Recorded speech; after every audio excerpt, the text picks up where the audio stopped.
Well, hello, lovely guts, and welcome to Hexotica, an alternative lifestyle education brand designed specifically for unconventional women, gender diverse, and neurospicy creatives who learn best through gamification and fun.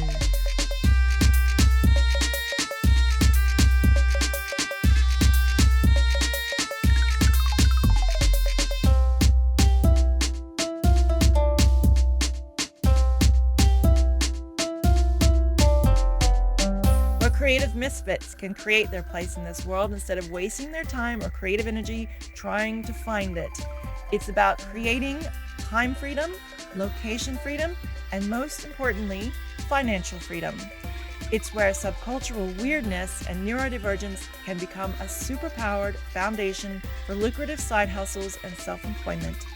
Where feelings of never fitting in and impostor syndrome are called out for what they really are.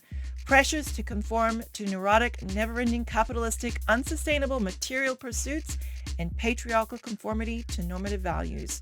A place for status quo rebels and unapologetically selfish AF world-traveling digital nomads. Where a man is not a financial plan and children are not a retirement plan. Hexotica is about helping you learn how to create the most self-reliant AF life for yourself.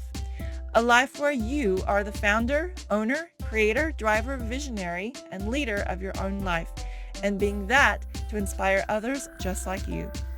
Nothing can hold you back from realizing just how much of a badass you can become in the narrative of your own life story when you know how to strip away the baggage society offloads on you from birth. You can learn how to bypass the pain and struggles of all of it when you learn how to tap into your innate wisdom and combine it with a killer life strategy. You do not need anyone's permission. You do not have to earn it either. By just being born, you are 100% worthy of doing exactly whatever the fuck you want to do with your life. So why not learn how to make the most of it? Why not unapologetically pursue and intentionally manifest your wildest, most delusional level dreams? Hexotica is your touchstone for helping you believe everything you want in your life is possible. To be a reminder that you are worth every dream you have, because inspiration is divine guidance. So whatever lights your fire, whatever in your life makes your heart skip a beat, don't you dare ignore that. That is your life's calling, your life's mission. And you can figure out how to make that work for you, how to monetize it, how to make a living from it, how to spread it, how to make an impact with it. Hexotica is here to help you do just that. My name is Christine and I am your host. Welcome. You're in the right little dark corner of the internet.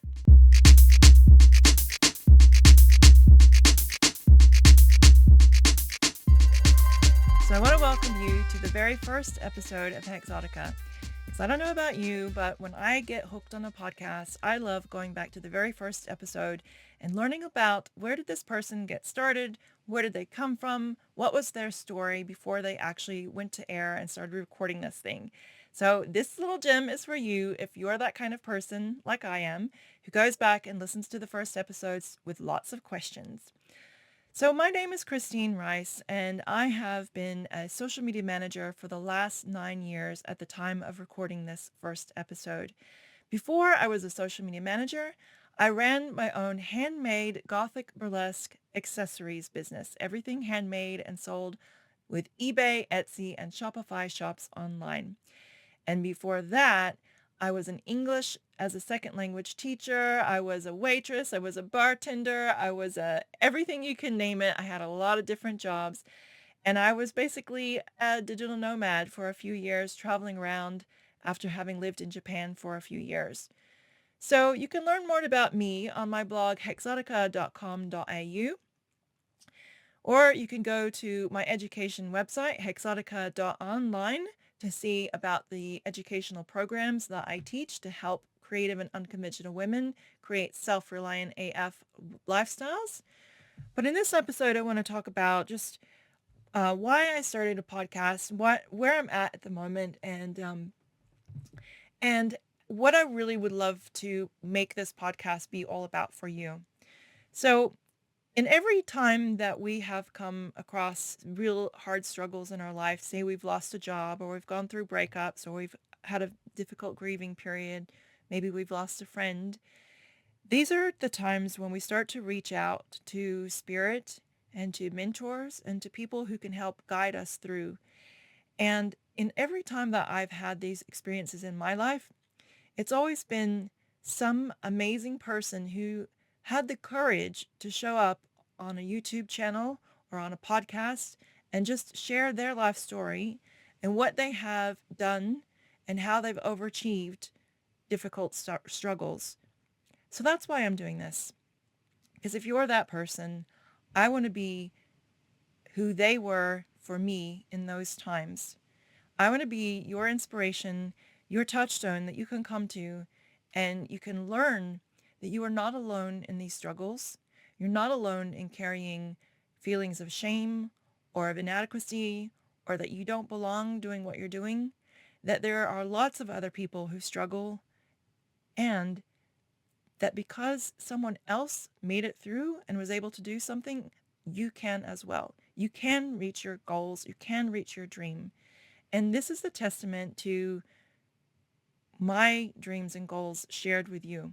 I think when we're in our teenage years and when we're in our 20s, we have this naive idea that life is going to unfold with this beautiful chronological order of finding a mate and getting into a career and getting into a house and having a baby, and everything's going to be fine for the next 20 years, and we'll travel and spend time with family and watch our kids grow up and things will be great. And I think there are certain people who, when they know from a young age that they want to have kids, they pursue that. And if they're lucky, it works out like that.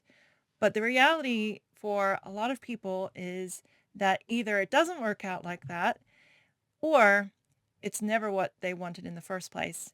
And in my case, I'm a Gen X woman. I'm now 50. I turned 50 this March. And I never wanted to have that lifestyle. I never wanted to be conventional in that way. I am still not married. I have no children.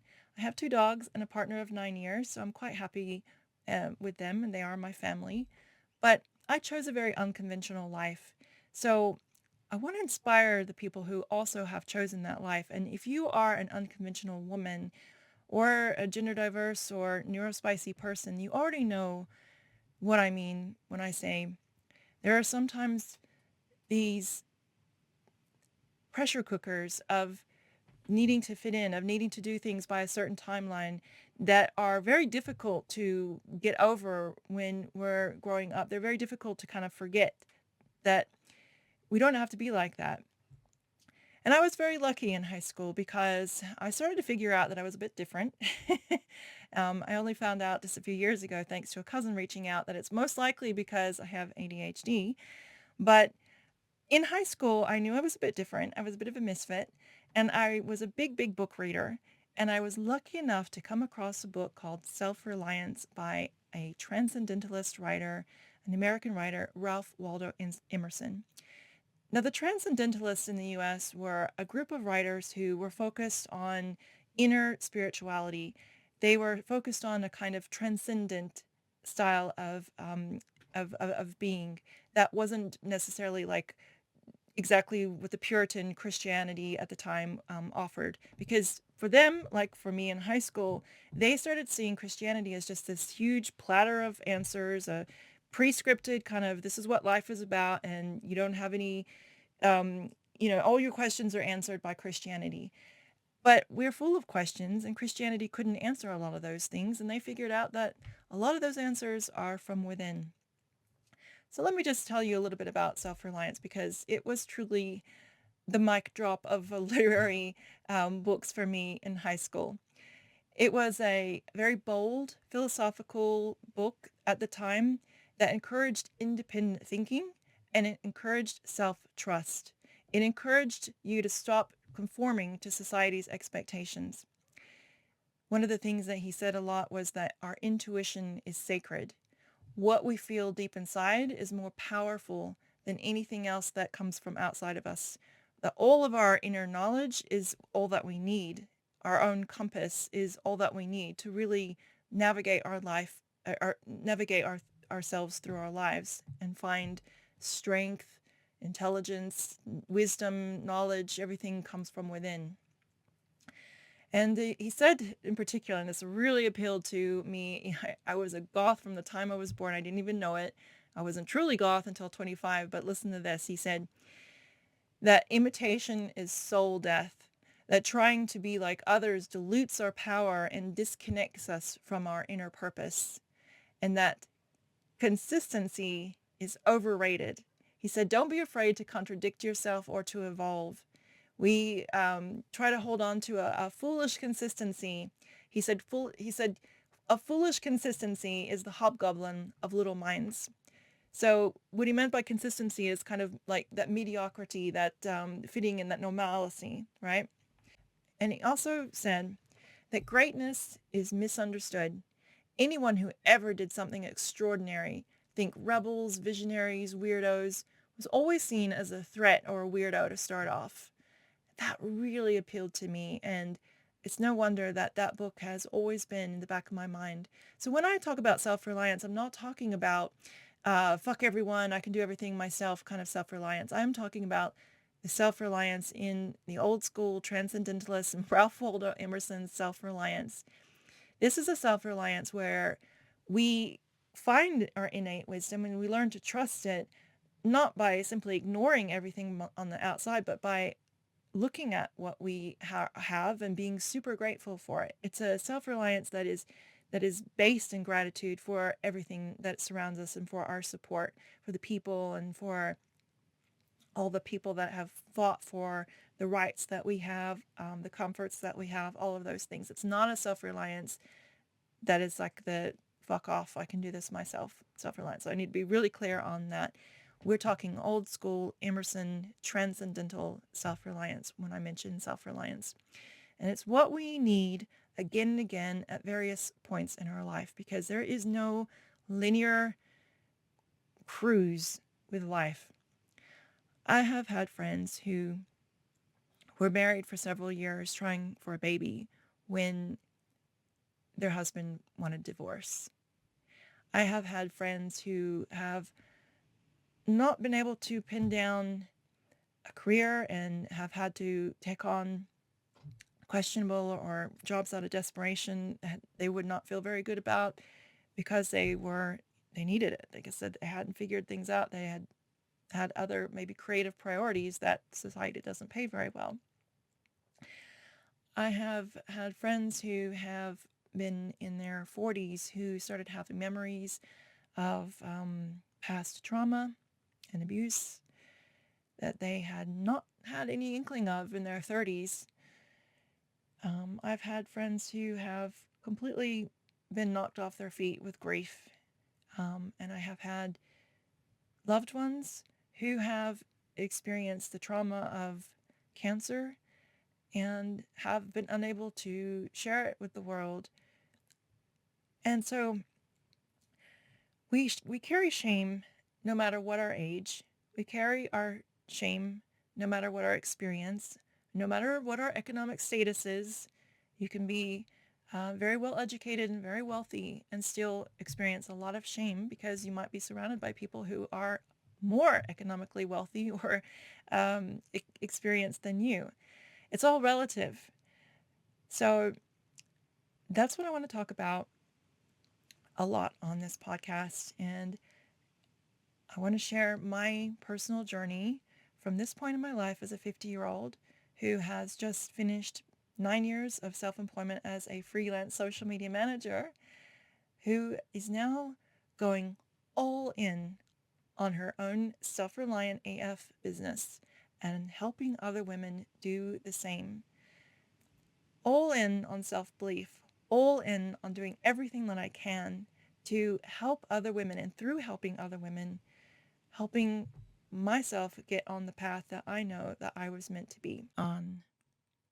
Okay, so let's talk about what you can expect from Hexotica's YouTube and podcast combo. We're going to be talking about self-transformation foremost. I love self-improvement. I always have. I don't know about you, but I'm speaking to the people who feel like they are put on this earth to create an impact, to make a difference. If you are that type of person, then you are my people. That is what we're going to talk about the most. The second thing we're going to talk about is building a side hustle or business, because I believe that financial self-reliance is probably one of the most powerful things that we need. In order to do that, a business or at least a side hustle for financial security is going to be what we're going to focus on. The third thing is we're going to talk about marketing, because I'm a little bit of a geek about marketing and I want to share with you the things that make it fun and how to gamify it so that even if it feels really overwhelming, you can find ways to make it enjoyable and you can get into it like I have. Everything about my Swan transformation marketing strategy, my main strategy, is about having fun. I've designed the whole thing to be gamified. In all of my workflows, all of my strategies, I try to think about how to make them as fun as possible. The next thing we're going to talk about is copywriting. Copywriting is kind of the backbone of marketing and it's super important. It's how we message. It's how we message people. It's how we talk about our offers. It's how we persuade people. It's how we build influence. It's how we connect. So copywriting and writing in general, like journal writing, are another thing that we're going to talk a lot about. Another thing we're going to talk about is alternative lifestyles, because we are unconventional for a reason. So if you're living child-free, if you're a goth or a witch, if you're neurospicy, if you're a little bit weird, this podcast is for you. We're going to talk about how to live an unconventional life against all normative values or with them, how to create our place in this world, because the world wasn't designed for people like us. So instead of finding it, we need to create it.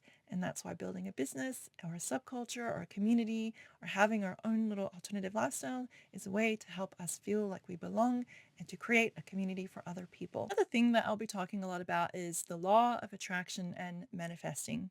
Now, for a long time, I questioned whether I should include this. I remember a business coaching saying that manifesting shouldn't belong in business. And the more I was in business, the more I saw that every single person that I gravitated toward was a strong law of attraction believer, and that they were gaining a lot of strength and personal insight from their learning about the law of attraction and manifesting. So now I no longer question it, because I believe that you cannot achieve what you dream about unless you're super focused. And all that law of attraction and manifesting is being super focused. That most of it is not metaphysical. It is just about using your brain to direct it toward what you want it to focus on. And I now embrace manifesting and the law of attraction to a degree that I had never before in my life, because I have realized that everything that I have achieved has come through my pulling on to my tapping into my spiritual guidance when I was most in need. And I've really refined that in the last few years to really start to understand that drawing on those powers, calling for spiritual guidance, calling on God or source, it's actually something that I don't want to not talk about. I don't want to not include that in my brand. I want to share that with other women. And we absolutely need to be sharing what gives us strength and what gives us self-trust. And whether you're a Christian woman or another religion, I don't mean to offend you. I'm not very religious, and I am sometimes going to be a little bit anti-religious, but please know it's not that I don't like spirituality or don't believe in God. It's that I believe that we can be spiritual without religion, that we don't need religion, and that we can be intensely spiritual and have a connection with God or source, whatever you want to call this beautiful life force that surrounds us, without being religious. And then finally, I would like to talk about travel, because I love travel. And if you can tell, I'm an American, but I don't live in America. I left the US 25 years ago at the age of 25 to take up my second citizenship through my mother, which was my Australian citizenship. So I have two passports. And I grew up always hearing about Australia. And when I hit 25, I was so close to going into the Air Force military through ROTC program in the University of Georgia. And a lot of things happened, but the most important thing was that I was studying linguistics, and I went to do an essay on linguistics, and I discovered Noam Chomsky. My whole world imploded. I read all of his books, all the ones that they had at the library at the time anyway, which was a lot. And I realized that the US was a big monster, and it wasn't what I had been indoctrinated to believe it was growing up in a very, very patriotic way that all of us are raised in the US. And so my disillusionment with the US came very early on. And when Nader was running, I voted for Nader, which was super naive at the time. I didn't realize that a vote for Nader was basically a vote for Bush. And I left at 25, and I just fell in love with Melbourne, Australia, and I used it as a base for travel through Asia for a good 5 or 7 years before I finally settled down. And a lot of the reasons why I became a social media manager was so that I could go and visit my family in Atlanta. It was the better choice after 8 years of trying to do my e-commerce business, where I was basically chained to my desk, because craft businesses are very difficult to leave when you're the person doing all the crafts. So if you want to become a social media manager, that is also something that I can mentor you through. So now that I think about it, I wasn't 25. So actually this happened. I was about 21 or 22 when I was in uni. And then I graduated Athens University, Georgia, and my first job was in Atlanta as a waitress, or I was waiting for about 9 months for a position in Japan to open. So I moved to Japan and I lived in Japan. I was speaking Japanese because I minored in it. My main degree was English literature, and I minored in Japanese. And yeah, it was almost like I left the US at 23 and never came back. I have come back. I go back maybe 5 or 6 weeks every year. I try to go back every year, but sometimes it gets very expensive, or there's restrictions, or there can be reasons why I can't go. So those are the 7 topics that you can expect each week here on Hexotica, and you can consume it through my blog, YouTube channel, or podcast. And if you sign up to my newsletter, The Inner Sanctum, you can have all 3 of those sent to you, your inbox, every single week. I want to also just thank the women that came before me that inspired me to create a podcast myself. Those women are Brooke Castillo from the Life Coach School podcast, which I was absolutely addicted to until she slowed down about a year and a half ago. And I realized how we can absolutely get addicted to one person's content and how important that content can become in our life. And it's also to Claire Pelletreau of the Get Paid podcast. I love how she is just so practical, and she'll ask the questions that most people are afraid to ask, to talk about how is it people online are making their money, and break it down. So I want to combine those 2 podcasts in this one to, if you're a big fan of those, you're going to like this one. I want to share the actual practical strategies that I'm taking to create my business. Thank you for tuning in, and I hope that I can be that person who gets you through a dark period in your life, if that's what you're going through. That I can be the person who can help you see that inner wisdom in yourself, to trust the divine guidance, to trust yourself, and to help you believe that things are possible. Huge life changes are possible. Delusional level dreams are possible. Things like that are very possible. Thank you.